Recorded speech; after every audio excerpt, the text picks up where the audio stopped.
용감한 토크쇼 직설 시작합니다. 먼저 주식시장 상황부터 살펴보겠습니다. 장현재 아나운서 전해주십시오. 이 시각 시황입니다. 일단 시장 체력은 이전보다는 튼튼해진 것 같습니다. 미국 경기 둔화 우려가 짙어지면서 간밤 뉴욕 증시에서 기술주 투매가 이어졌지만 국내 증시 충격은 크지 않은 상황입니다. 코스피 양봉입니다. 0.12% 상승하며 2,633포인트 가리키고 있습니다. 코스닥도 0.25% 상승 중입니다. 현재 771포인트에서 움직임 보여주고 있습니다. 수급 상황 보시죠. 유가증권 시장 매매 동향입니다. 오늘도 외국인은 2천억 원 넘는 매도 우위 기록 중입니다. 더불어서 기관 역시도 240억 원 팔자 포지션 취하고 있습니다. 오늘도 개인만 홀로 사고 있습니다. 2,677억 원 순매수 기록 중입니다. 코스닥 수급 상황도 체크하시죠. 코스닥에서도 외국인과 기관, 메이저 수급 주체의 양매도가 이어집니다. 외국인이 1,000억 원 넘는 팔자 포지션 취하고 있고 기관 역시도 208억 원 매도 우위 보여줍니다. 반면에 개인만 홀로 1,282억 원 순매수하고 있습니다. 코스피 시가총액 상위 종목 거래가입니다. 삼성전자가 1.2% 하락합니다. 56,500원에 거래되고 있습니다. 반면 SK하이닉스는 2%대 반등세 보여줍니다. 현재 거래가 20만 5천 원입니다. LG에너지솔루션이 0.54% 약세, 삼성바이오로직스도 오늘이 2%대 내림세 기록 중입니다. 현대차가 2% 가까이 올라갑니다.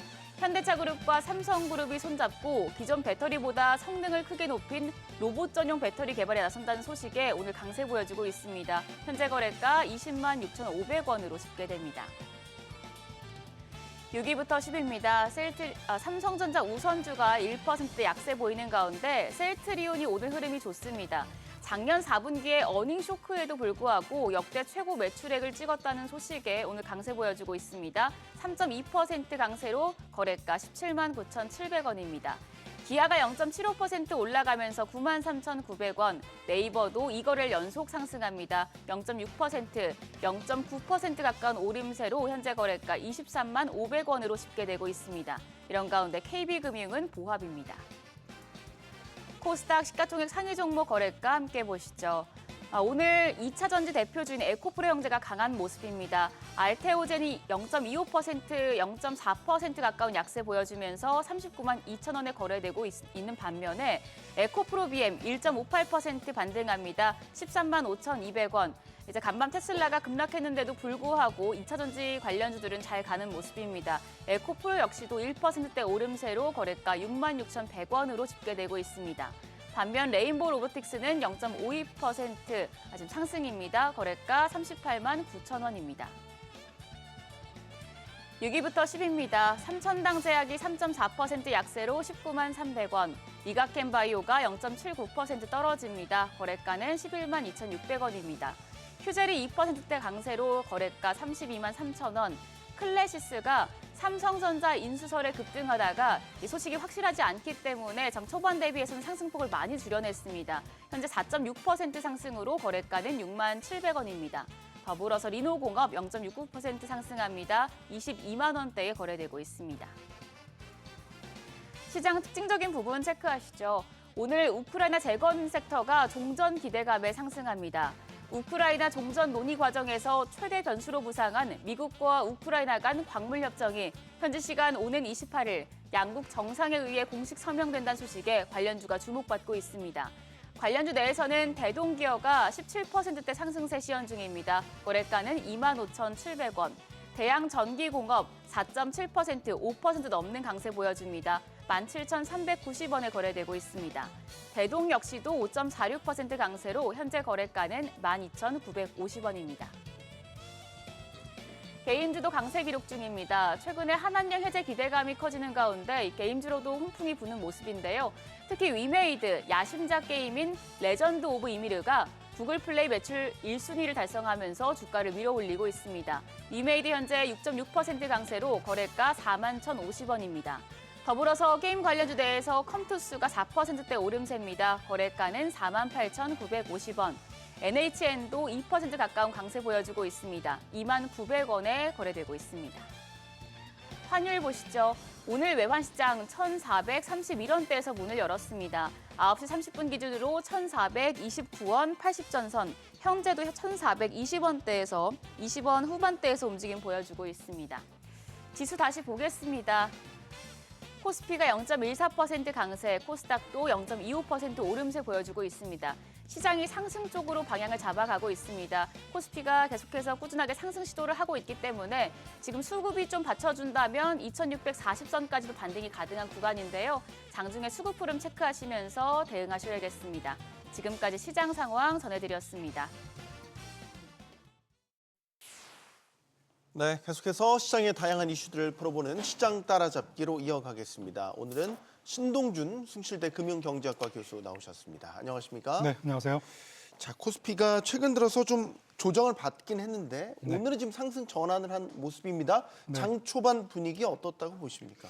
아무래도 어제 그 간밤에 있었던 미국 증시의 기술주 중심의 하락 영향이 좀 있었던 것 같고요. 네. 그렇지만 우리가 오늘은 그래도 아침에는 좀 변동성이 좀 잦아지면서 뭐 마이너스 갔다가 플러스 갔다가 이렇게 왔다 갔다 하고 있는 흐름입니다. 뭐 외국인들은 계속 매도하고 있지만 아무래도 27일 날 이제 엔비디아 실적도 있고 하니까 네. 조금은 좀 뭐 기다리면서 뭐 지켜보는 그런 상황이라고 판단이 되네요. 생각보다 기술주들 조정폭이 크네요. 지금 나스닥 같은 경우는 일단 그 2만 포인트 넘었다가 그 이후로 이제 조정을 세게 받고 지금 3거래일 연속 네. 지금 꽤 큰 폭으로 떨어지면서 특히 이제 빅테크들이 다 줄줄이 지금 네. 떨어지고 있는데 이렇게 되면 우리도 직간접적으로 어쨌든 동조화가 되기 때문에 우리가 지금 조정을 2,630선 어제 지켜냈고 2,600선을 어떻게 보면 하단으로 보고 이걸 지켜낼 수 있을지 아니면은 계속 조정되는 흐름에 점점 따라가게 되는 건지 좀 갈림길에 서 있다는 생각도 드네요. 뭐 연초 이후에 사실 작년 말부터 연기금들이 그 주식을 꾸준히 사면서 네, 국내 방어선 코스피를 역할을 좀 해줬죠. 막아주긴 했습니다. 근데 뭐 두 가지 정도 이슈가 있었던 것 같아요. 예를 들면 뭐 트럼프 대통령 당선되기 전후에서는 감세라든가 규제 완화 이런 것들이 성장을 키울 것이다라는 기대가 훨씬 컸고요. 네. 그러면서 미국이 거의 독주를 하지 않았습니까? 미국 주식이 작년 4분기부터 시작해 보면요. 그런데 이제 이것이 오히려 취임을 전후해서는 뭐 관세 정책이 조금 더 가시화된다던가 아니면 뭐 이민자들에서 뭐 불법 이민자들을 추방한다던가 이런 정책들이 좀 생각보다는 좀 빠르게 나오면서 오히려 성장을 좀 둔화시키는 거 아닌가 이런 걱정들이 좀 생기는 게 하나 있었고요. 두 번째는 기술주들의 독주를 좀 막았던 것은 뭐 아무래도 딥시크에 대한 충격. 이 있었다고 봐야 되겠죠. AI에 대한 압도적인 경쟁력이 있는 줄 알았는데 네. 이거 맞는가? 뭐 이런 거에 대한 의구심 이런 것들이 같이 생겼다고 봐야 될 것 같습니다. 사실 한국 주식만 강한 건 아니었고요. 그래서 주도주였던 AI 중심 주식들이 조금 약화되면서 미국 외에 뭐 유럽 증시 혹은 뭐 중국 증시 동반해서 좀 순환매가 나타나는 저평가된 주식들이 좀 올라가는 그런 양상이었어요. 미국 주식 아시다시피 PER이 뭐 22배 정도 됩니다만 뭐 유럽만 해도 12배에서 13배, 한국은 지금 10배가 안 되잖아요. 네. 9배대 초반이니까 그런 면에서 저평가된 증시 쪽으로 좀 자금들이 넘어오는 뭐 그런 과정이 아니었나 싶습니다. 뭐 M7이라고 우리가 얘기하는 주도주들과 나머지 네. 주식들 그리고 미국과 또 미국이 아닌 주식들 간의 이 뭐랄까요? 뭐 격차가 벌어졌던 것들이 작년 4분기 이후에 쭉 격차 벌어졌던 것에 한 30-40% 정도 지금 되돌려 있는 상태거든요. 그래서 이거는 글쎄요. 한국 주식이나 경제, 산업의 경쟁력 자체가 있고 성장성이 있어서라기보다는 말씀드린 대로 주도주가 어느 정도 고평가 논란이라든가 다양한 이슈가 생겨서 주변에 좀 싼 주식들로 좀 퍼지는 뭐 그런 양상이 지금 한국 주식에도 좀 수혜를 준 것이 아닌가 싶습니다. 아무래도 우리는 최근에 한국 경제 혹은 한국 산업에 대한 경쟁력이 워낙 약화가 되어 있는 상황이라서 네. 글쎄요 2,600선 자체는 뭐 큰 그렇게 의미는 없는 것으로 저는 봅니다. 지금 미국 이른바 매그니피션트 세븐이라는 빅테크들이 사실 글로벌 증시의 이슈들을 다 블랙홀처럼 빨아들이면서 증시의 견인차 역할을 해왔고 지금의 뭐 나스닥을 비롯해서 S&P까지 다 지수를 이렇게 역사적인 고점으로 만들어 놓긴 했는데 최근에 M7을 둘러싸고 특히 이제 딥시크 충격 이후에 안 좋은 소식들이 자꾸 들린단 말이죠. 예를 들면 AI 모멘텀을 받았던 마이크로소프트도 데이터 센터 투자 일부 축소하겠다. 뭐 이런 소식 들리니까 네. 사실 이런 것들이 지금 조정의 빌미가 계속 되고 있는 것 같아서 네. 이게 정말 고점 찍고 내려오는 그 단계에 있는 건지 어떻게 보십니까? 뭐 AI 투자 붐이 뭐 투자의 주요 테마가 된 이후에 사실 M7이 강했던 것은 기존의 데이터 센터를 AI 향으로 다 바꾼다는 거잖아요. 데이터 센터로 바꾸는 이제 네. 하이퍼스케일러들, 뭐 마이크로소프트라든가 알파벳, 아마존, 뭐 이런 구글 같은 그 메타 같은 기업들이었죠. 그리고 거기에 반도체 칩을 공급하는 엔비디아. 이게 거의 대부분이었고요. 또 하나는 뭐 휴머노이드라든가 로보택시 이런 쪽으로 좀 전환하려고 하는 테슬라. 결국은 엔비디아와 테슬라 이슈였다고 봐야 될 것 같아요. 네. 이미 사실 M7의 PER이 2022년 말 한 20배에서 지금 한 30배 정도로 비싸져 있고, 이게 첫 번째 고평가 논란이 있었고요. 두 번째는 그럼에도 불구하고 매출이 계속 올라가주면 좋은데 매출 성장이 좀 둔화가 됐었죠. 이미 2024년 기준으로 보면 10% 이하의 매출 성장률. 네. 네, 이것도 역시 엔비디아와 테슬라 영향입니다. 이미 다른 기업들은 대부분 다 더 이미 낮은 수준으로 내려와 있는데요. 엔비디아와 테슬라 굉장히 높았다가 최근 들어서 엔비디아가 여전히 100%의 매출 성장이 넘지만 거의 반토막 났고, 테슬라도 거의 한 자릿수대 초반 매출로 내려왔잖아요. 이제 이런 것들이 앞으로의 성장도 과연 가능할 수 있겠는가에 대한 그 성장 둔화에 대한 걱정.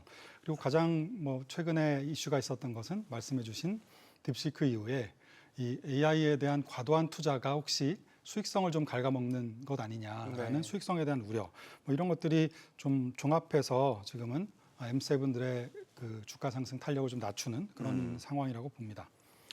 팔란티어라는 종목도 좀 봐야 되는 게 네. 이제 엔비디아가 독점했던 AI 칩 시장을 네. 빅테크들이 자체적으로 설계를 하고 뭐 이런 것들에 의해서 이제 엔비디아를 대체하는 건 아니지만 엔비디아만큼 맞먹는 팔란티어의 어떤 잠재력 이런 것들이 인정받으면서 주가가 아주 그냥 치솟았었는데 또 이 급락을 또 하는 모습을 네. 보였단 말이죠. 이거 괜찮겠습니까? 이렇게 팔란티어 같이 사실 이렇게 그 부가적으로 이제 튀어나오는 종목들이 많이 있지 않습니까? 팔란티어 같은 경우는 뭐 최근에 하락한 것은 아무래도 미국의 국방부 장관이 앞으로 향후 5년 동안의 국방부 예산을 매년 8%씩 삭감할 것을 지시했다. 뭐 이런 네. 뉴스가 있었어요. 팔란티어 매출의 한 40% 정도가 국방부 쪽으로 가는 돈이기 때문에 네. 아무래도 수익성에 대한 걱정이 있었고요. 또 하나는 그 CEO께서 팔란티어의 CEO가 앞으로 그 9월 12일까지 12억 달러 규모의 주식을 자기의 주식을 매각하겠다라는 뉴스가 또 있었죠. 뭐 그리고 이미 뭐 PER이 160배가 넘었었기 때문에 160배요? 네, 고평가 논란이 굉장히 있었죠. 최근 1년 동안 뭐 거의 6배 이상 주가가 올랐고 PER 아까 말씀드린 대로 165배 정도였거든요. 그래서 지금 애널리스트들의 월가에 있는 애널리스트들의 목표가를 봐도 현재 주가가 87달러인데요. 보통은 이제 곧 그 한 70달러대 초반에서 80달러대 중후반 이렇게 형성이 되어 있거든요. 그러니까 이제는 좀 목표가들의 12개월 목표가에 가까이는 왔다. 그래서 여기서부터는 조금 하락에 대한 여지는 좀 작아지지 않을까 싶습니다. 네. 중요한 것은 이제 팔란티어가 아까 말씀드렸던 M7하고 좀 다르게 봐야 될 것 같은데요. M7은 주로 하이퍼스케일러처럼 이렇게 데이터 센터를 만들고 거기에 칩을 공급하는 이 AI의 인프라를 까는 기업들이었지 않습니까? 네. 그런데 최근에 얘네들과 다른 기업들의 좀 이렇게 격차가 좁아진다고 말씀드렸는데 그 좁아지는 쪽이 AI의 소프트웨어를 활용해서 그러니까 아까 딥시크 충격 때문에 뭐 더 데이터 센터를 크게 쌓고 이렇게 하는 것보다는 이 기존에 만들어진 AI 모델을 가지고 얼마나 효율적으로 우리가 실제 비즈니스 모델에 쓸 수 있는가를 더 보는 거 아니겠습니까? 네. 그래서 그런 데서 나오는 주식들이 대부분 이제 팔란티어라든가 최근에 엠러빈이라든가 이런 기업들이 좀 각광받으면서 좀 주가가 많이 오른 거죠. 그래서 뭐 그런 종목들이 대부분 다 기대를 반영해서 올라가기 때문에 뭐 비싼 것은 피할 수 없는 사실들이고요. 이런 과정에서는요. 그래서 이런 것들은 전 단기적으로는 좀 변동성이 있을지 모르겠습니다만 중장기적으로 AI 인프라가 AI 소프트웨어 쪽으로 주도주의 주도권이 넘어가는 과정에서는 충분히 전 성장성이 있다고 생각합니다. 이제 사실 지금 나스닥도 그렇지만 기술주들의 향방이 우리 시각으로는 이제 내일 새벽 정도에 나오게 될 엔비디아 실적에 의해서 향방이 가를 것이다. 이제 내일 장부터 우리 딱 직접적으로 영향을 줄 텐데 네. 관전 포인트, 엔비디아 실적을 바라보는 관전 포인트 어디에 두고 계십니까? 사실 뭐 실적은 지난 분기에도 그랬지만 훌륭했어요. 지금도 늘 잘 나왔죠. 뭐. 네, 예상치들도 보면 뭐 매출액이 분기 매출 전년 대비 73% 증가, 영업이익 82% 증가니까 상당히 높은 수준이긴 합니다만 문제는 이제 그런 부분들이 대부분 다 시장에는 반영이 되어 있고 또 그 이후에 뭘 보여줄 수 있는가에 대한 고민이겠죠. AI에 대한 그 산업 성장에 대한 가능성을 엔비디아의 실적을 통해서 좀 보고 싶은 거죠. 이 딥시크 충격 이후에 지금 처음 실적이 나오는 거 아니겠습니까? 그래서 네. 정말로 수요들이 계속 잘 들어오고 있는지 뭐 이런 부분들을 좀 확인하고 싶은 수요가 있다고 봅니다. 중요한 것은 딥시크 이후에 이 오픈 소스 모델의 성능이 굉장히 좀 상향 평준화되고 있고 네. AI 모델의 가격은 굉장히 싸지고 있기 때문에 이 반도체의 칩을 공급하는 엔비디아 입장에서는 좀 불리한 그런 입장인 것만은 좀 분명해 보입니다. 네. 엔비디아의 성장성이 얼마나 확인이 되느냐는 사실 엔비디아 생태계에 있는 우리 한국 여러 기업들도 다 관련이 있습니다. 대표적으로 하이닉스 같은 네. 경우죠. 이제 하이닉스가 최근에 오늘은 좀 오르긴 하지만 조정을 좀 받았고 이게 국내 반도체의 어떤 그 판도 변화라고 할까요? 엔비디아 독점 체계에서 이런 것들이 깨지는 신호들이 나타나니까 하이닉스도 좀 영향을 받았거든요. 결국 하이닉스 주가도 오늘 밤 내일 새벽에 나오게 될 엔비디아의 실적과 젠슨 황의 입에 달려 있다 이렇게 볼 수 있겠군요. 뭐 삼성전자나 SK 하이닉스의 경우에도 사실 그 두 기업에 대한 얘기보다는 말씀하신 대로 AI 반도체라든가 이런 쪽에 큰 흐름을 좀 말씀드리는 게 좋을 것 같아요.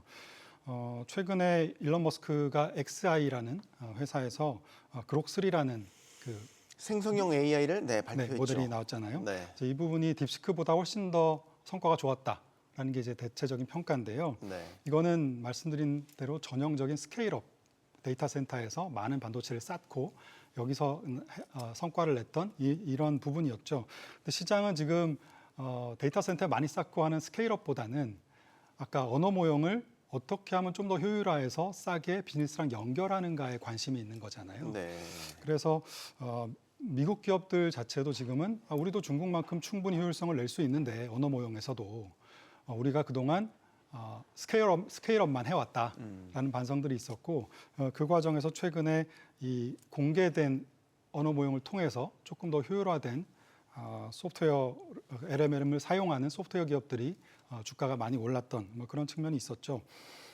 그렇지만 이제 삼성전자나 SK하이닉스처럼 반도체 주식들은 아무래도 스케일업에 좀 기대고 있는 측면이 있기 때문에 반도체 기업들은 또 더군다나 트럼프 대통령이 최근에 AI 반도체 수출을 좀 더 통제하는 중국으로 넘어가는 것들도 통제하고 이런 과정에서 주도력의 회복이 반도체들이 좀 쉽지 않은 그런 국면으로 점점 가고 있지 않나 하는 생각이 듭니다. 네. 이번엔 채권 시장을 좀 살펴보겠습니다. 어제 한국은행 금융통화위원회에서 기준금리를 추가로 내렸습니다. 앞으로 더 추가적으로 내릴 것 같기도 하고요. 네. 이제 금리가 이렇게 내려가는 추세라고 한다면 채권 시장의 투자자들은 네. 채권 가격 오를 수 있겠네라고 해서 이제 기대감이 커지는 네. 요 타이밍이지 네. 않습니까? 투자 전략 어떻게 세우는 게 좋겠습니까? 기준금리는 추가적으로 한두 번 정도 더 내릴 거라는 것이 시장의 지금 예상이고 한국은행에서도 시장 예상과 크게 다르지 않다라는 우리의 생각도 라는 것을 좀 밝힌 상황이죠. 네. 하지만 문제는 이미 기준금리를 한두 차례 더 내릴 거라는 거는 가격에다 반영이 되어 있습니다. 기준금리 75bp 내렸지만 작년 10월부터 금리 인하를 시작했잖아요. 근데 작년 4월부터 벌써 시장금리 하락폭은 3년물, 10년물 대부분 다 100bp 가까이 다 하락을 했거든요. 네. 그러니까 추가적인 인하가 꽤 많이 반영이 되어 있다라는 얘기죠. 근데 어저께 한국은행에서 경제 성장률에 대한 수정 전망을 냈는데 시장이 예상했던 한국은행이 지난달에 얘기했던 1.6, 1.7%보다 네. 올해 성장률이죠. 조금 더 낮은 1.5% 성장률을 발표해서 생각보다 굉장히 보수적으로 보는구나라는 걱정을 좀 했는데요. 거기에는 추경 효과가 반영되어 있지 않습니다. 그래서 지금 이제 추경이 국회를 통과하고 그만큼 또 국채 발행이 늘어날 텐데 그러면 성장률에 대한 개선 효과도 좀 생기지 않겠습니까? 네. 그래서 저는 지금은 성장률 둔화도 물론 전망이 되고 기준금리 인하도 추가적으로 될 것 같습니다만 최근에 선반영에서 미리 장기금리 하락한 부분을 반영하면 저는 추경이 이제 나오고 국채가 좀 더 발행이 된다라는 뉴스가 나오면서 아마 금리가 좀 반등할 가능성이 있는데 그 전에 조금 이익 실현을 하는 것이 좀 더 낫지 않을까 저는 생각합니다. 네. 환율은 어떻게 보세요? 환율은 꽤 떨어졌어요. 지난달 환율 때문에 금리를 내리지 못했던 그 변수로 작용을 했었는데 지금 한 1,420원, 어젠 또 1,430원대로 다시 조금 올라서기는 했지만 일단은 큰 위기감은 벗어난 이런 상태이긴 한데. 네, 맞습니다. 근데 환율은 뭐 원화가 강했다기보다는 달러가 약했다라는 표현이 맞는 것 같고요. 네. 트럼프 트레이드가 아무래도 좀 잦아들면서 달러가 약세로 가고 뭐 주가는 좀 조정받고 장기금리 하락하는 이런 패턴의 뭐 영향을 같이 받은 것으로 봐야 될 것 같아요. 역시 이 부분도 환율이 더 하락하기 위해서는 한국을 사는 외국인들이 늘어나거나 아니면 한국 투자자들이 해외에 나가는 자금들을 좀 줄이거나 해야 되는데 아무래도 그 부분 좀 쉽지 않아 보이고요. 우리나라 여전히 올해 수출 증가율이라든가 뭐 무역 수지흑자라든가 이런 부분 여전히 유지가 되고 있긴 합니다만 역시 관세 충격 때문에 조금 더 둔화될 여지가 있어서 환율 역시도 여기서 더 내려가는 것을 기대하기보다는 어느 정도 원화 강세는 좀 마무리되는 국면으로 보시는 게 낫지 않을까 하는 생각을 하고 있습니다. 네. 자, 시장 따라잡기 여기서 마무리하겠습니다. 신동준 숭실대 금융경제학과 교수와 함께 했습니다. 고맙습니다. 네, 고맙습니다.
정부가 2008년 이후 17년 만에 해제할 수 있는 그린벨트의 총 면적을 확대하겠다고 밝혔습니다.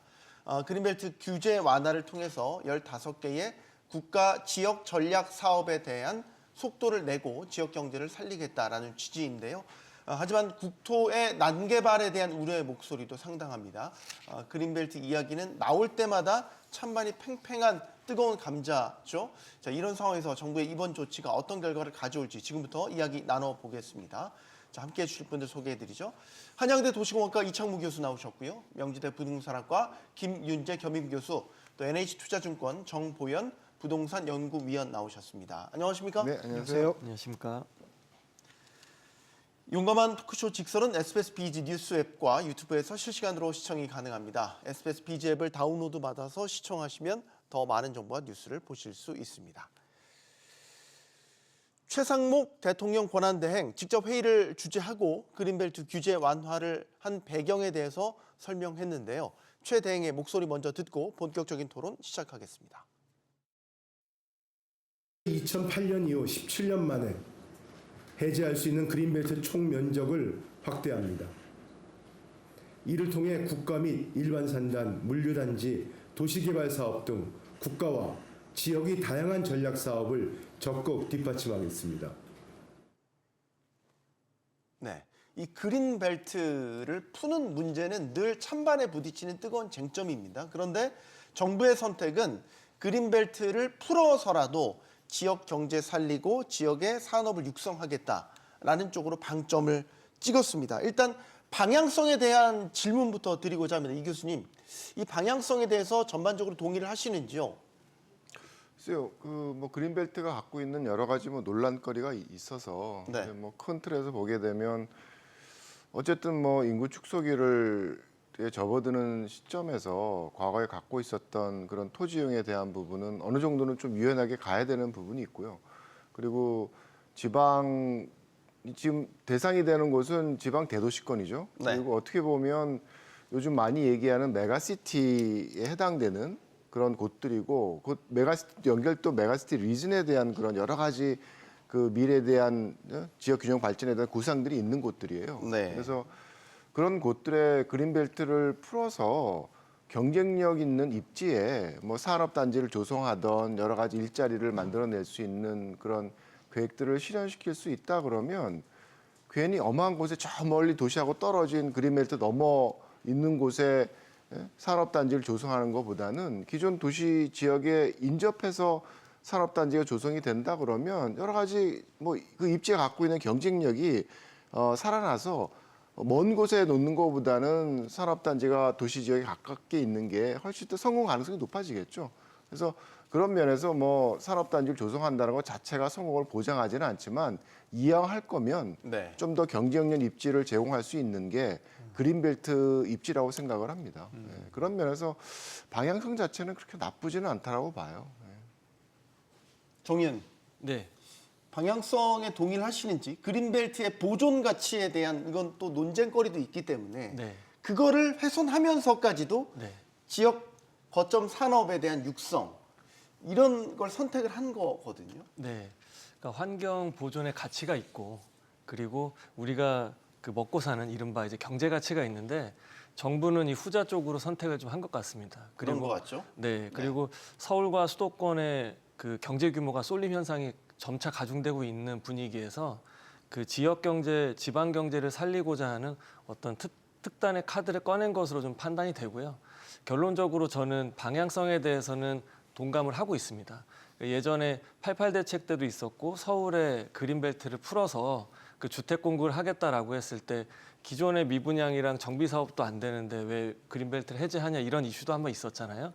근데 이런 이제 지방 같은 경우도 그 이렇게까지 지금까지 정해져 있는 구조와 환경 안에서 정부가 할 수 있는 걸 생각해봤을 때 어제 하는 총재가 얘기했듯이 이제 금리와 통화 정책만으로는 한계가 좀 있는 것 같고요. 네. 재정 정책과 일자리, 그 다음에 지역 경제를 살리기 위한 어떤 이제 그 특화된 산업을 육성하는 측면에서 국토를 이용하는 카드는 언젠가는 한번 그 검토가 돼야 되는 그런 정책으로 판단이 되기 때문에, 그리고 이게 그린벨트 해제 이후에 이 생태계가 조성되는 데까지의 시차도 보통 한 9년, 10년 정도가 소요가 되니까 2023년, 2035년 절대 인구가 감소하는 지금부터 남아있는 10년 기간 동안 네. 지금 이제 해제를 통하면 아마 이제 그때 좀 뭔가 활성화된다라고 할 때 미래 세대를 위한 어떤 이제 보존 가치와 아니면은 그 수도권과 지방의 격차를 좀 좁혀서 지역 경제를 활성화한 다음에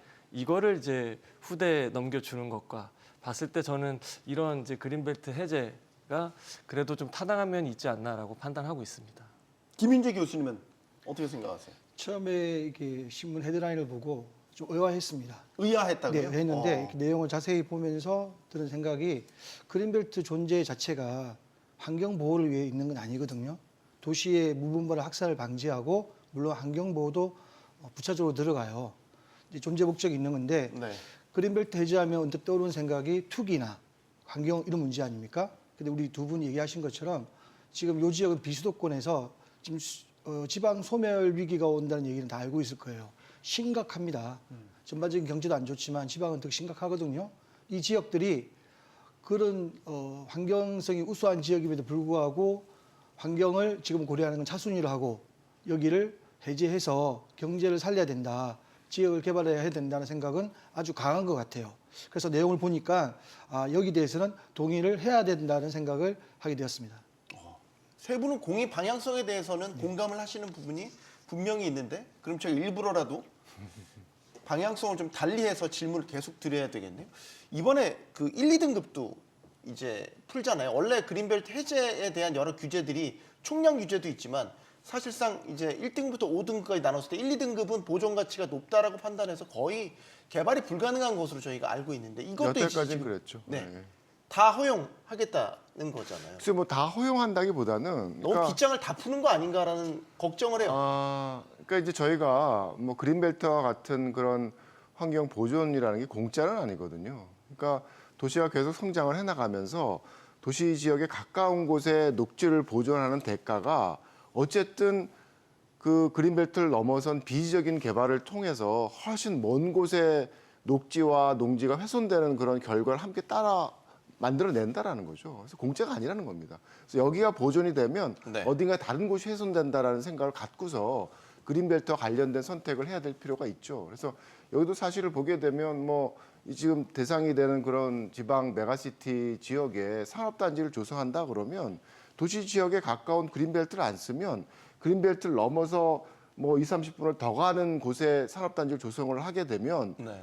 뭐 더 많은 사람들이 많은 시간을 들여 출퇴근을 해야 되는 상황이 되는 거잖아요. 그리고 그 단지가 갖고 있는 경쟁력도 사실은 취득하기 어려운 상황이 되는 구도이기 때문에 어쨌든 여러 가지 측면에서 환경적인 구도에 있어서 이 그린벨트에 갖는 어떤 사회적인 비용에 대한 부분도 고민을 해야 되고 지금 말씀하셨듯이 그런 구도 속에서 그럼 어떻게 활용을 할 건데? 라고 이제 얘기를 했을 때 1, 2등급에 대한 그런 환경 등급이 높은 땅들 남겨두고 개발을 하게 되면 생기는 문제가 뭐냐면 가용한 땅이 거의 뭐 생선 가시처럼 돼요. 그래서 굉장히 활용도가 높지가 않습니다. 그래서 그린벨트를 10만 평을 풀었는데 실제로 쓸 수 있는 땅의 면적을 따지면 8만 평의 효과도 안 되는 상황들이 발생할 수가 있어요. 그렇게 되면 실제로 풀었는데도 더 많은 나머지 2만 평에 대한 부분은 또 어딘가를 또 풀어야 되는 상황이 발생을 하거든요.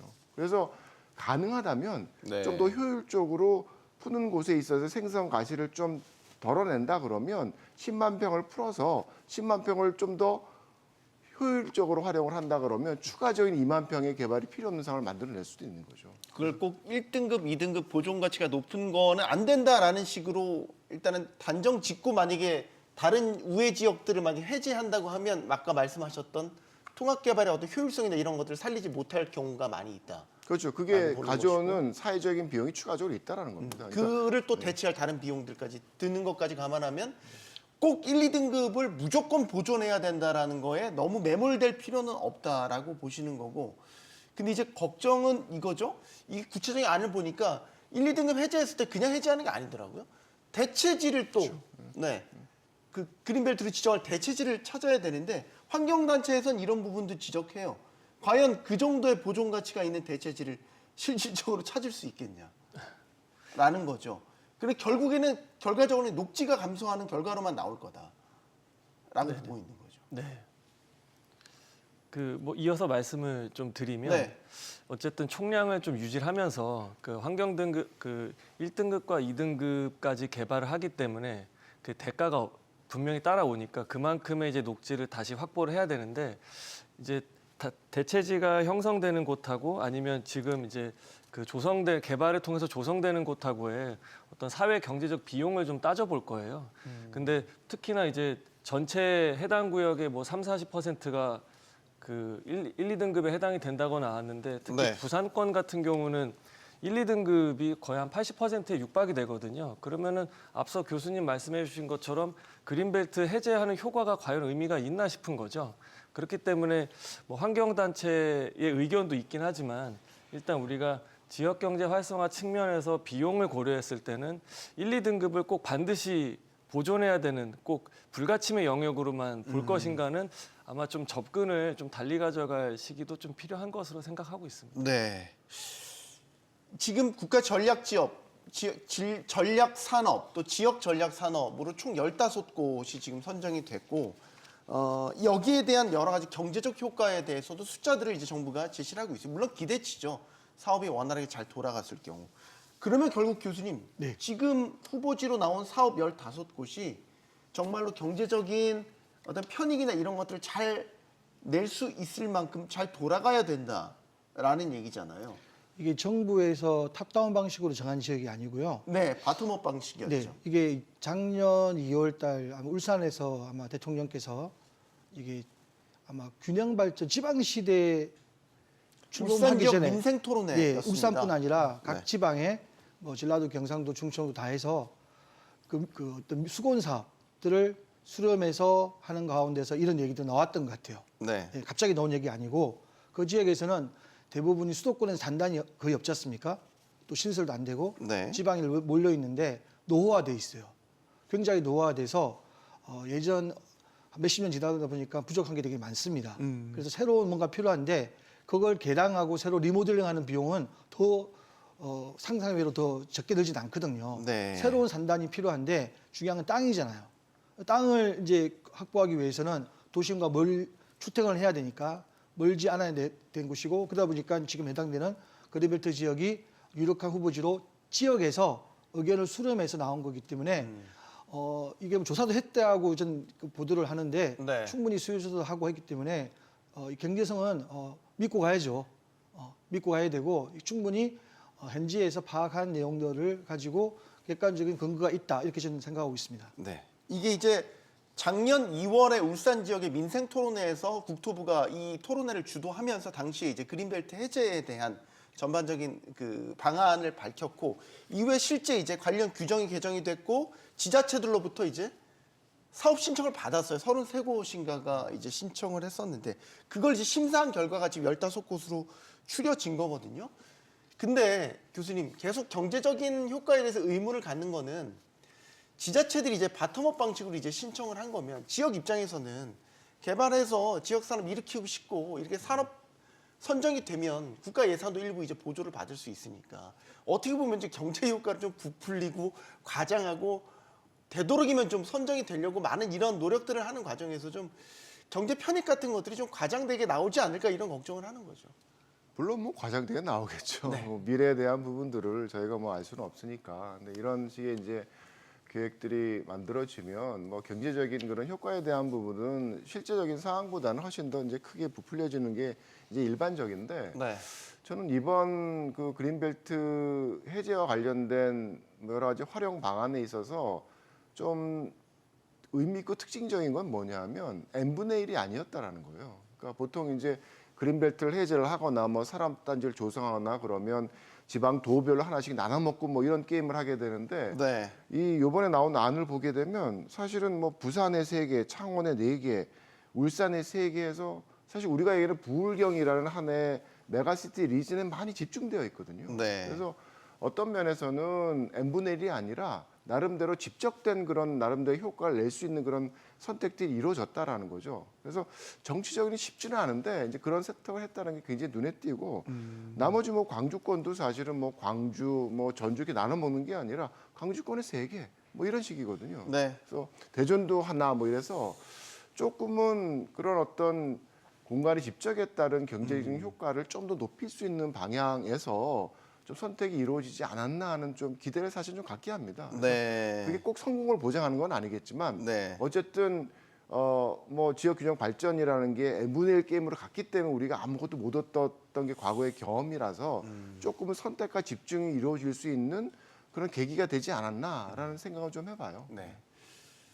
그 시청자 여러분들께서 오해가 없으시길 바라는 건 저는 이제 일부러 계속해서 좀 반문하는 질문을 계속 드리고 있습니다. 그 지금 산단이 네, 지금 조성돼 있는 국가산업단지 또 네. 각 지자체별로 조성한 산업단지도 네, 공실이 사실 꽤 있어요. 네네 그렇습니다. 제가 조사한 바는 평균 30%가 넘는다고 그러는데 여기에 더해서 이렇게 또 개발을 하는 게 그러니까 난개발 우려가 이런 데서 네네. 나오는 거죠. 이 기존 공간 활용하면 안 돼? 네. 이런 식의 접근도 있거든요. 예, 예. 그래서 이번 뭐 발표에 대한 방향성도 뭐 동의도 하고 기대하는 부분도 있지만 우려가 되는 부분도 분명 있습니다. 그러니까 저도 현장에서 실제 이렇게 기업과 법인들에 대한 그 동태를 살펴보면 그간 이제 코로나 때 좀 많이 수요가 있었던 이제 물류나 택배 그리고 뭐 지식산업센터 분양 실적도 보면 현재 수도권도 그렇고요. 수도권이 아닌 지역들도 말씀처럼 이제 공실도 굉장히 많고 그리고 운영난에 좀 허덕이면서 보유한 기업들이 매물로 내놓았을 때 매각까지 연결이 안 되는 경우들도 지금 많이 있고 그리고 그 부동산 금융 섹터에서 자금 조달을 하는 이제 PF 시장도 이쪽 물류 쪽이나 창고 산단이 좋지가 않습니다. 네. 그러니까 토지 매입 비용을 굉장히 적게 잡아도 그 뭐 증액된 공사비 때문에 그 수지가 안 맞는 그런 셈법이 나오거든요. 이제 한켠엔 이런 그 현실이 있고요. 근데 네. 지금 또 이렇게 그린벨트를 해제해서 뭐 지역 특화된 어떤 바텀업으로 가서 뭐 반도체나 아니면 뭐 자동차, 수소, 뭐 2차 전지. 그래서 제가 볼 때는 뭐 광주나 대전처럼 국가가 주도로 하는 이제 산업단지까지는 괜찮을 것 같은데 지금 이제 부산과 울산, 창원 이쪽에 15곳 중에 10곳이 지금 그 선정이 되었는데요. 네. 이쪽 지역의 한켠으로서 지금 공실 나오고 있는 산업단지 부분을 어떻게 이게 풀어갈지는 좀 운영의 묘가 좀 필요하지 않나 이렇게 좀 보고 있습니다. 네. 김 교수님은 좀 15곳 중에서 경제적 효과를 좀 기대할 만한 눈에 좀 들어오는 사업들이 있으세요? 어떠세요? 그 구체적인 잘 모르겠고요. 네. 경제학자가 아니라서 저는 이제 기존 왜 신규로 하냐 이런 질문을 하셨잖아요. 네. 우리가 집을 리모델링이 하면 신축보다 돈도 엄청 적게 들 것 같고 그 차이가 없을 것 같다 생각하는데 그렇지 않습니다. 신축이 모든 걸 따지면 훨씬 더 적게 들어요. 예, 지금 이게 노후 산단을 활용하는 방법을 쉽게 생각할 수 있는데 이게 옛날에 그 산업 구조거든요. 지금은 이제 신규로 산단을 만들 때는 거기 들어가는 구체적 업종이 지금 시대에 맞는 거예요. 그러다 보니까는 그게 맞을 수도 있고 또 효과적이고 또 지역에 토지 보상을 하고 물론 좀 우려스러운 부분도 있지만 그 지역 개발에 지역에 활성화되는 동인이 될 수가 있습니다. 기존 걸 고쳐 쓰느니 새로 기존 거에 있는 공간 안에 거만 갈아 끼우면 아니 되는 그게 이제 되지 않아요? 제3자적 입장에서는 그럴 수 있는데 네. 그 지역 내에서 주민들이 있고 또 외부에서 어떤 관심을 보이고 자금을 투자하고 또 새로운 어떤 노동시장, 건축시장 이런 걸 고려한다면 네. 새롭게 하는 게 훨씬 더 그 유발 효과가 클 것 같아요. 그래서 맞다고 보고 이게 우리 이제 제 그 당사자가 아니면 이 지역의 어떤 그 어려움이나 이런 걸 체감을 못합니다. 우리는 다 서울 수도권에 살고 있잖아요. 네. 근데 실제로 지역에 연구를 하고 사업하는 분들을 만나보면 거의 울고 다녀요. 그래서 이 그린벨트의 가치를 우리가 다 모르는 건 아닌데 네. 초기에 얘기한 것처럼 이렇게 국가 이 어려운 상황에서도 이게 엄청나게 큰 어떤 정책을 했다는 얘기는 그만큼 결단을 해서 나온 거기 때문에 이건 국민들의 총알을 저는 모아야 된다고 저는 생각하고 있습니다. 문제점을 거론하는 건 이제 사업이 어느 정도 진행되고 그 과정에서의 단계고 초기 시작하기 한 단계도 불구하고 계속 이걸 좀 이제 뭐 비판하고 이런 거는 지금은 좀 뭐 적절하지 않다 저는 그런 생각을 하고 있습니다. 알겠습니다. 그러나 저는 좀 계속해서 비판적인 시각으로 질문을 저의 역할을 수행을 하겠습니다. 지금 이 해제될 것으로 예상되는 규모가 꽤 커요. 42만 제곱킬로미터, 여의도 크기 14.5배, 15배 가까이 정도 되더라고요.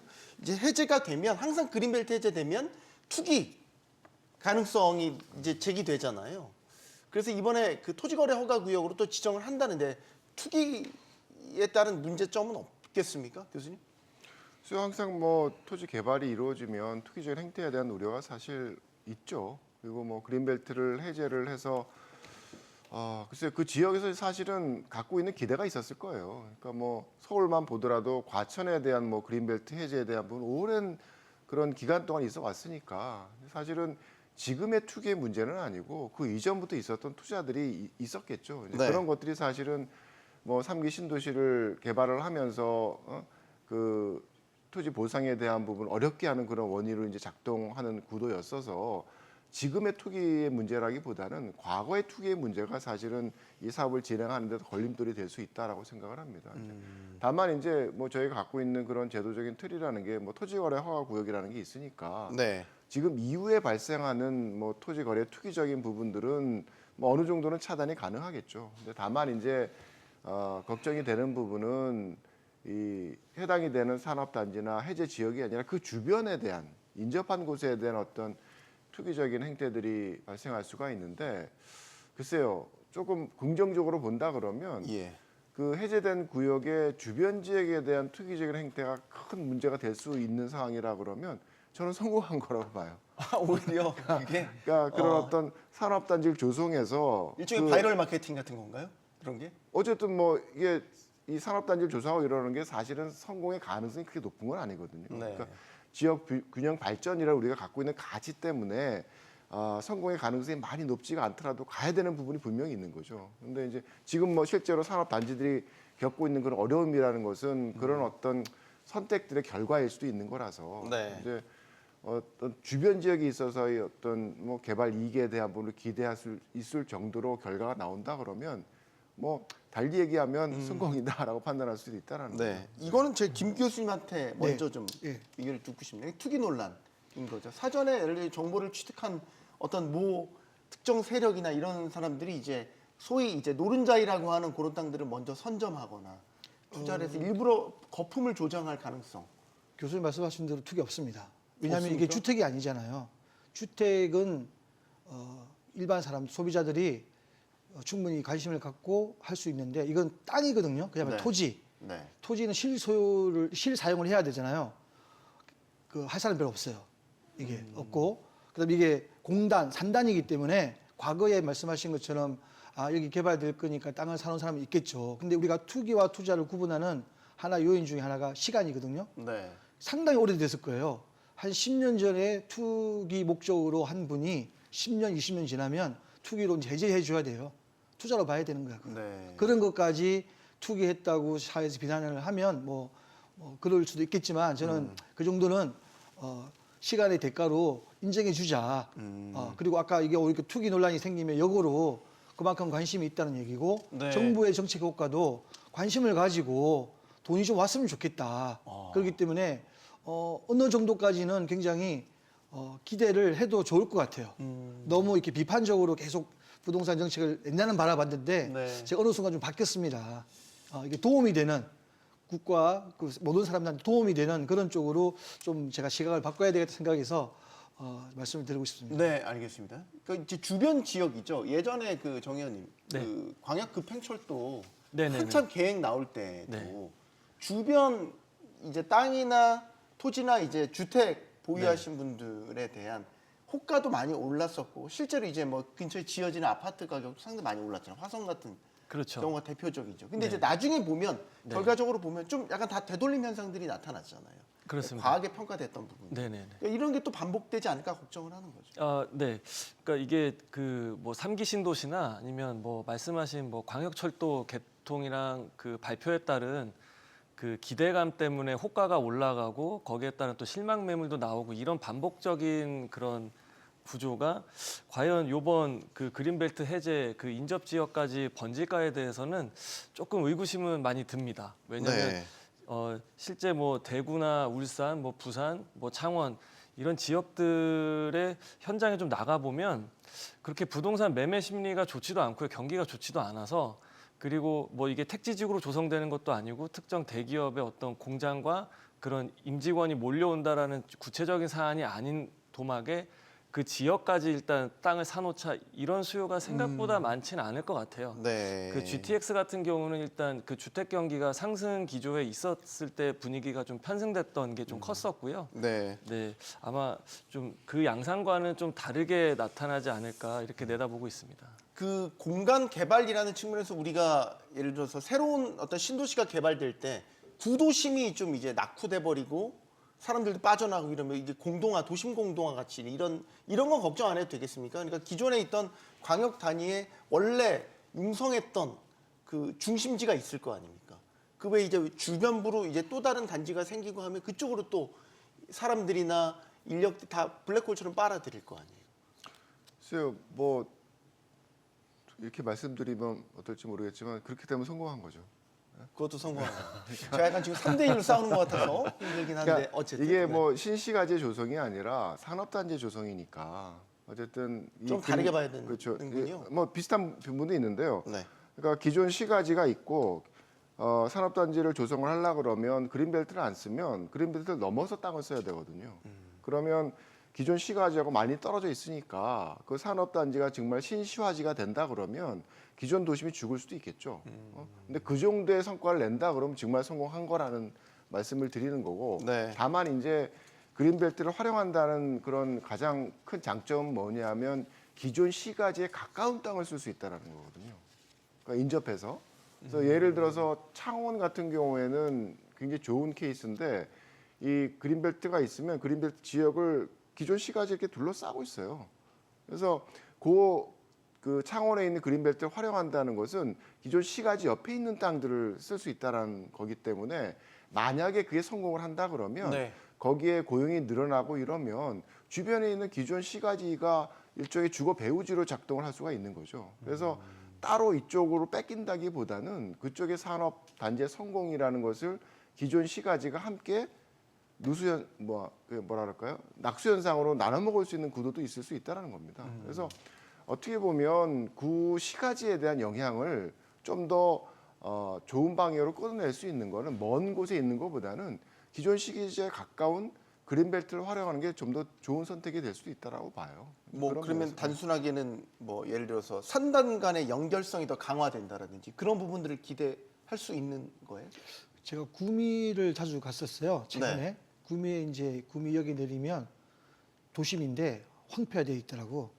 구미 산단이면 그래도 구미 아직 도시, 도심. 도심 안에요. 예, 산단이 이제 신도시가 만들어지고 하면서 거기가 그랬는데 저는 그게 어느 정도까지는 그렇게 되더라도 다시 또 재생이나 또 새로운 뭔가가 그 채울 수 있을 거라 생각을 들어요.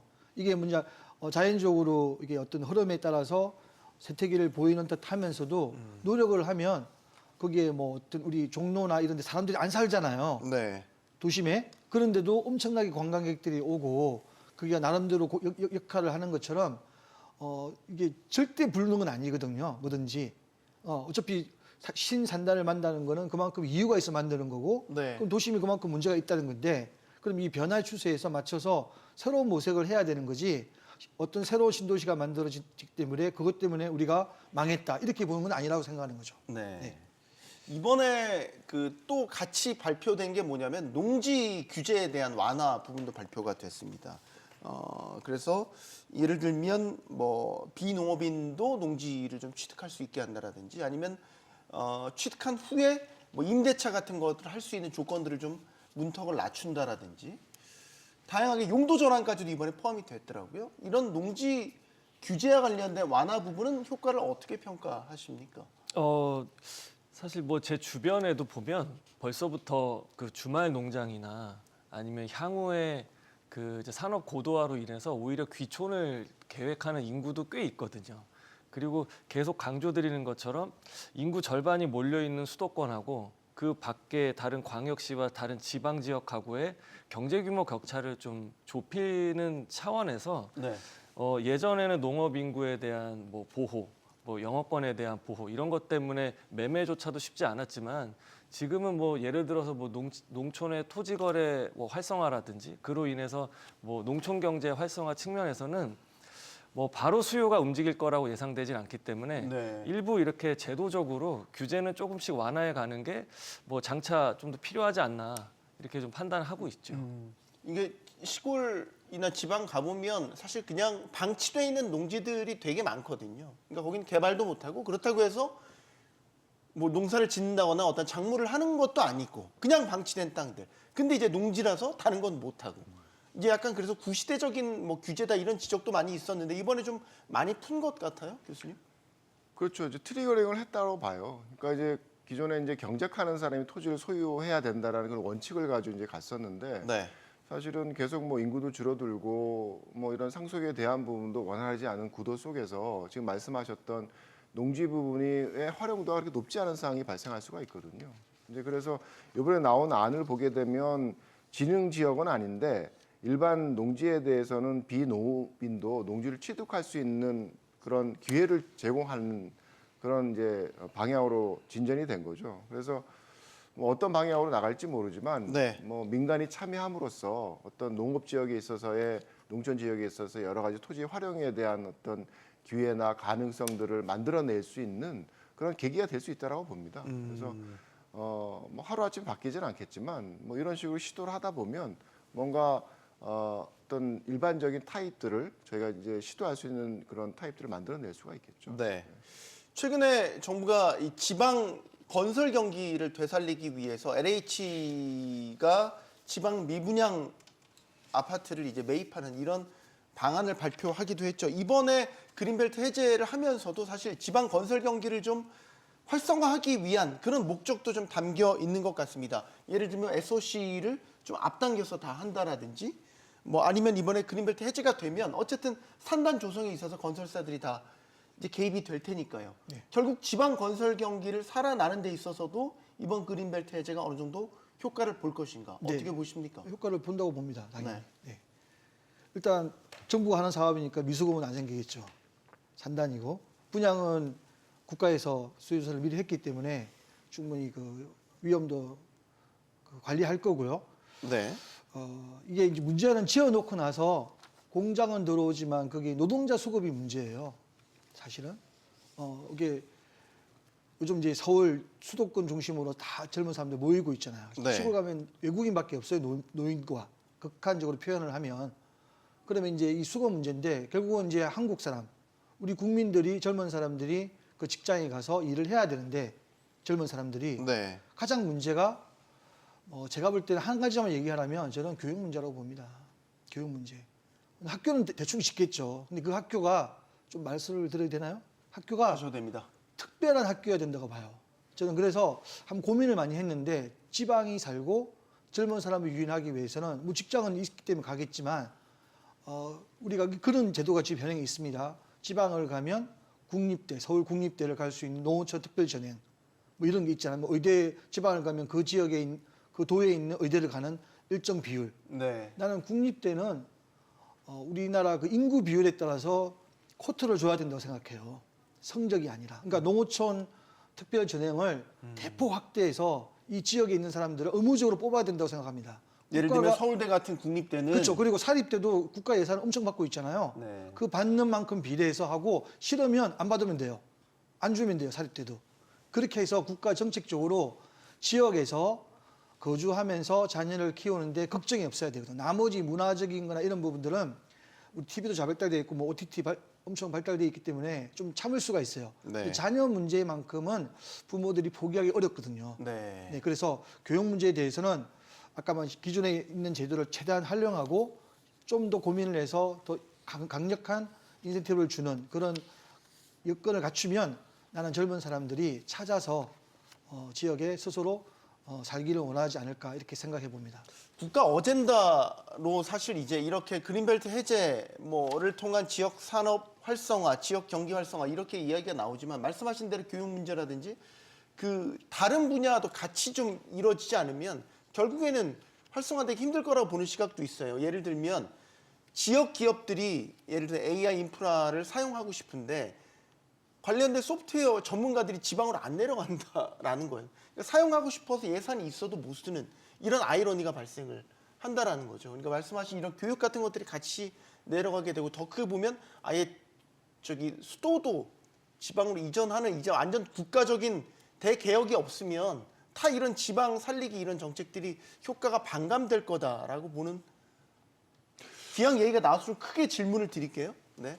글쎄요, 뭐 그 이슈는 좀 굉장히 큰 논란거리가 돼서 사실 지역 균형 발전과 관련된 부분, 지방 소멸 이런 이슈는 뭐 저희가 그림을 그리고 꿈은 꿀 수 있죠. 근데 이제 실제로 그게 실제적인 뭐 정치적인 선택으로 이렇게 진행이 되게 되면 결국은 n분의 1의 이제 구도로 이제 진행이 되다 보니까 네. 실제로 성공적인 케이스들이 없거든요. 그래서 뭐 대표적인 게 혁신도시죠. 뭐 처음에 시작될 때는 한 뭐 두세 개, 서너 개 정도의 어떤 공기업들이 핵심을 내려가죠. 만들겠다 그랬는데 자 이제 내려갑니다. 그러니까 우리 나눠 먹어야지. 그래서 다 도별로 뭐 쪼개가지고 그 나눠 가지는 상황이 되니까 아무것도 집적의 경제를 이룰 수 없는 상황이 되는 거죠. 네. 그래서 사실은 지금 말씀하셨던 그런 부분에 뭐 지방과 관련된 균형 발전이라는 게 정말 균등하게 배분되는 구도는 절대 아니라고 보고요.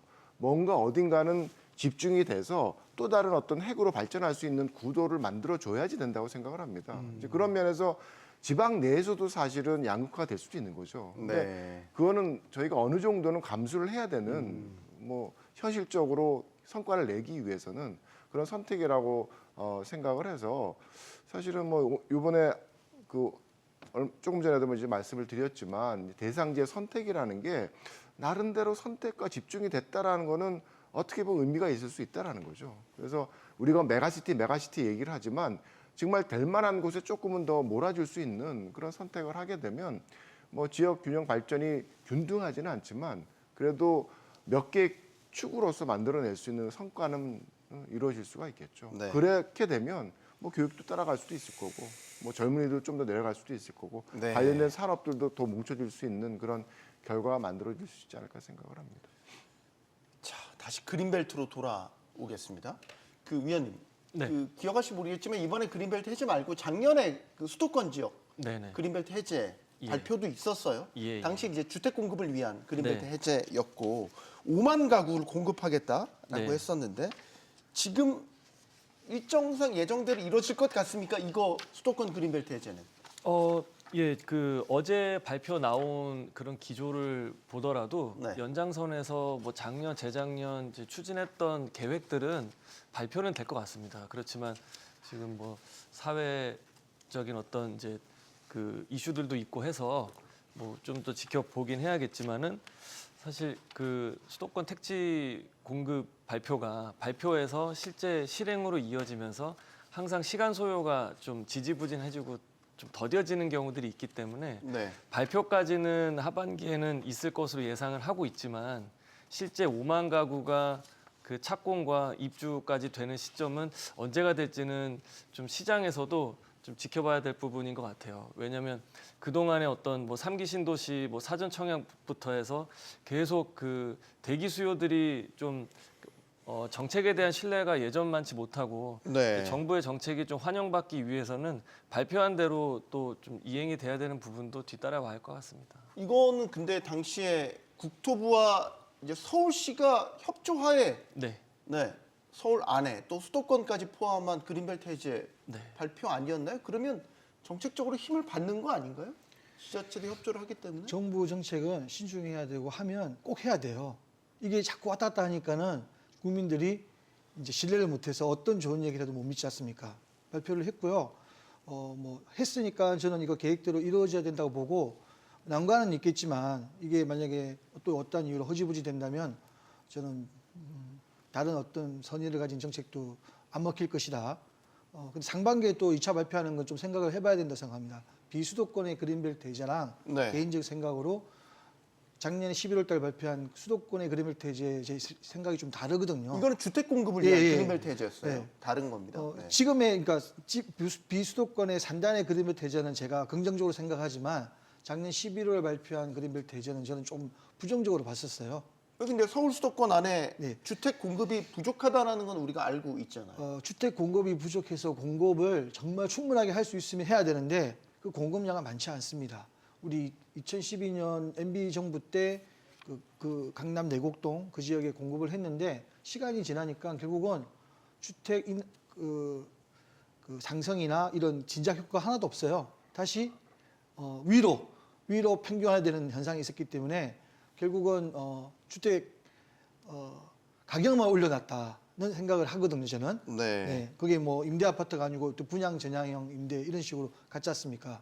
그래서 11월 달 발표한 그거에 대해서는 좀 다른 생각이었는데 그래도 개인 생각과 다르게 정부가 발표를 했으면 어떤 일이 있더라도 이걸 추진해서 실행해야 된다는 게 제 개인 생각입니다. 이게 이제 주택 공급을 위한 그린벨트 해제니까 그린벨트 해제를 해서 택지 조성을 하고 여기 이제 뭐 시공사를 선정해서 이제 뭐 공공이든 민간이든 나눠서 이제 주택을 이제 올리는 이런 형태인 거잖아요. 걸림돌이라는 게 뭐가 있을까요? 서울시도 적극적으로 여기에 대해서 의지를 갖고 있는데 말이죠. 그러니까 이게 그 MB 때 진행했던 그런 소초 내곡지구 말씀하시는 내곡지구 내곡 그쪽에 세공, 있어서의 뭐 2만 호의 주택 공급 굉장히 빨리 발생을 했어요. 뭐 계획이 발표되고 뭐 1년 안에 뭐 분양하고 그다음에 2년 넘어서 입주하고 뭐 이런 상황이 돼서 굉장히 신속하게 이제 진행된 사업이었었고 실제로 가격 안정 효과가 있었죠. 그 이후에 뭐 2009년 10년에 입주되면서 실제로 수도권의 서울의 가격 안정이 2013년까지 쭉 떨어지는 추세가 있었으니까 뭐 다른 요인도 있었겠지만 어쨌든 효과가 있었다고 이제 보는데 요즘 그 지정된 그린벨트 지역은 뭐 예를 들어서 과천 같은 경우도 아까 말씀드렸던 것처럼 오래전부터 이게 언젠가는 풀릴 거라고 사람들이 기대를 했기 때문에 여러 가지 뭐 투자나 투기적인 행태들이 담겨져 있는 거죠. 그래서 토지 보상과 관련된 부분 굉장히 시간이 오래 걸리는 그런 구도입니다. 그래서 과천 지구도 그렇고 서울과 그 국토부가 같이 합의를 해서 얘기했던 한 2만 호 정도를 공급할 수 있는 서리풀 지역도 네. 그렇게 쉽지는 않을 거예요. 굉장히 많은 시간이 소요되는 그런 구도 속에서 이제 공급이 이루어질 수 있는 구도라서 저는 생각보다 늦춰질 수 있다고 보고요. 네. 어쨌든 그런 공급에 대한 노력들은 일순간에 이루어질 수가 없으니까. 그래서 시간이 지나게 되면 사람들이 가장 선호한 곳에 가까운 곳에 주택의 공급을 늘릴 수 있는 결과를 만들어내면 뭐 중장기적으로는 가격을 안정시킬 수 있는 결과가 만들어질 수가 있겠죠. 네. 다만 이제 그린벨트와 관련돼서는 그때 5만 호 정도를 그린벨트와 경기도 서울 지역을 풀어서 이제 공급을 하겠다는 계획을 발표를 했고요. 네. 그 다음에 추가적인 3만 호에 관련된 부분은 그린벨트를 풀겠다는 얘기는 안 했어요. 그러니까 그린벨트를 안 건드리고 다른 곳을 그 지정을 해서 3만호에 추가적인 공급을 하겠다는 계획을 올해 안에 발표하겠다고 얘기를 했었죠. 그래서 추가적인 공급 물량에 대해서는 글쎄요, 뭐 그린벨트 해제는 않으니까 네. 크게 부담은 아닐 수가 있는데 기존에 발표된 그린벨트 활용한 그런 계획에 대해서는 뭐 계속 진행을 할 수 있을 거라고 생각을 하고요. 뭐 보상과 관련된 네. 부분에 어려움이 있겠지만 뭐 꾸준하게 진행을 해야겠죠. 또 한 가지 말씀을 드리면, 예. 그러니까 과거에 그 문재인 정부 후반에 그리고 윤석열 정부 초반에 우리가 가졌던 공급에 대한 부담은 다시 생각해 볼 필요가 있어요. 그러니까 250만 호 플러스 알파라는 게 과연 앞으로도 적정한 규모의 공급량이나에 대해서는 따져볼 필요가 있는 거죠. 그래서 과거 한 6, 7년, 5, 6년 동안 굉장히 공급량이 많았는데 지금의 추세를 보게 되면 가구 수 증가가 굉장히 둔화가 됐거든요. 그래서 과거보다는 공급에 대한 총 양에 대한 부담이 줄어들 수도 있었습니다. 네. 있는 상황입니다. 그래서 그런 부분을 좀 고려를 해서 적정 공급량에 대한 부분도 한 번쯤은 고민해 볼 시기라고 생각을 합니다. 네. 총량에 대해서. 그 서울 강남 3구 일대에 최근에 토지거래 허가제를 서울시가 해제를 했죠. 이 토제가 해제된 이후에 강남 3구 집값이 들썩이고 있다. 이런 식의 이제 소식들이 계속 들려오고 있어요. 네. 지금 분위기 어떻습니까? 일단 분위기부터 진단을 좀 해주세요. 정말로 이 네. 신문이나 이 뉴스상에 나오는 정말 강남 3구 집값이 호가도 올라가고 실제 많이 올라간 가격이 막 체결이 되고 이런 기사들이 나오더라고요. 예, 그 실제 거래량이 급등한 모습은 아니지만 한 2주 정도 지난 지금 시점에서 그 호가는 매물 호가는 많이 올라간 모습이긴 합니다. 그러니까 주로 이제 보면은 305곳 중에서 그 291곳이 이제 해제가 되면서 이제 14개의 재건축 사업장을 제외하고서는 대부분 다 해제가 됐는데 네. 여기 이제 그 이제 CG 나오고 있는 것처럼 이제 강남 3구가 해제 전에는 22억에서 24억으로 이제 올라간 모습도 있고요. 나머지 이제 구에 대해서는 9억에서 반면 좀 하락한 모습이 있습니다.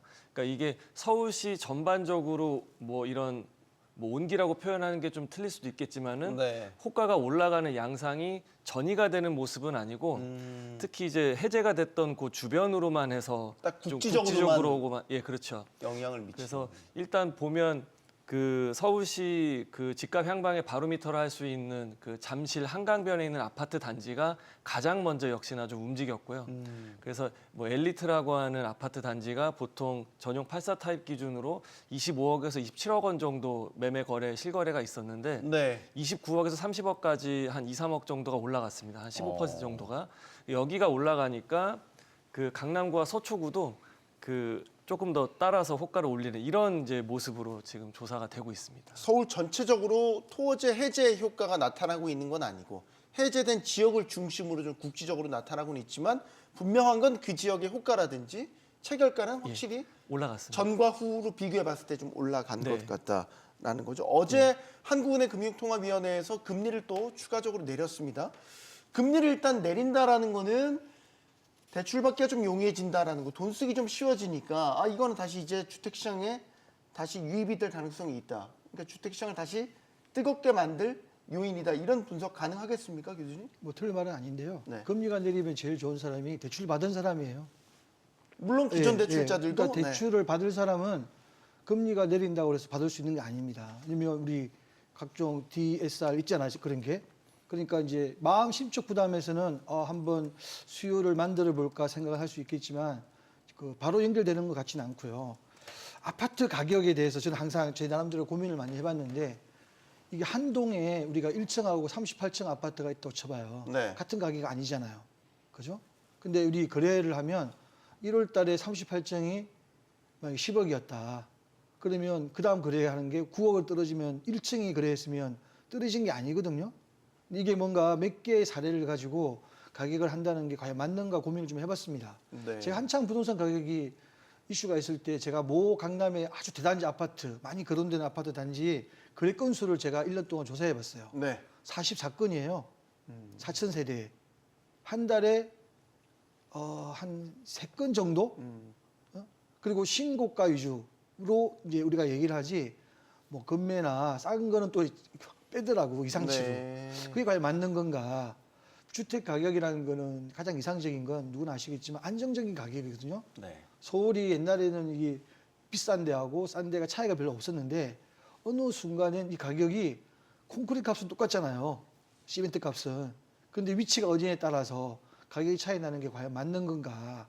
이게 대출 문제를 영원히 이렇게 풀 수는 없지 않습니까? 네. 어느 누구도. 그러면 이게 그 문제가 아니라 우리가 생각을 좀 바꾸면 주택 가격은 일단 우리가 거주하는 공간으로서는 충분히 가까이 접근할 수 있고 투자 상품으로서는 주택이 아닌 우리 산단이나 이런 비주거의 시장에서 좀 시장이 개척돼 가지고 하는 게 부동산 투자가 올바른 방향이 아닌가 네, 그런 생각을 좀 해봅니다. 네. 사실 지금 집값의 방향에 대해서 방향 설정을 정부가 어떻게 하고 있는지 요즘에 조금 헷갈려요. 그제 김병완 금융위원장이 이제 대출 금리를 가지고서는 시장 원리가 작동할 때가 됐다. 이런 식의 이야기를 했거든요. 그러니까 그동안 작년까지는 사실 대출 규제를 엄하게 했기 때문에 가상금리도 붙이고 우대금리 다 없애고 해서 실질금리를 막 높였단 말이죠. 근데 최근에 또 이제 기조가 바뀌었어요. 그럼 이건 뭔가 다시 부동산 시장, 주택 시장에는 좀 풀린다는 신호인가?